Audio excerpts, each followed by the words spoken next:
पुढची बातमी। नृसिंहवाडीमध्ये पहिला दक्षिण द्वार सोहळा संपन्न झालेला आहे।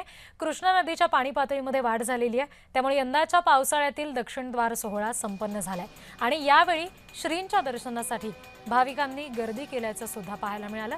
ही दृश्य कोल्हापुरातली आपण बघतोय। नृसिंहवाडी इथे पहिला दक्षिण द्वार सोहळा संपन्न झालाय।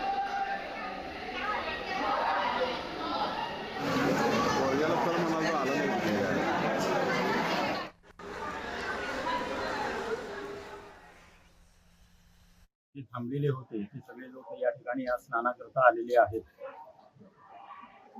दत्तभक्त श्री गुरुदेव दत्त या गजरानं या ठिकाणी आज स्नान करतायत, या पर्वणीचा आनंद घेत आहेत।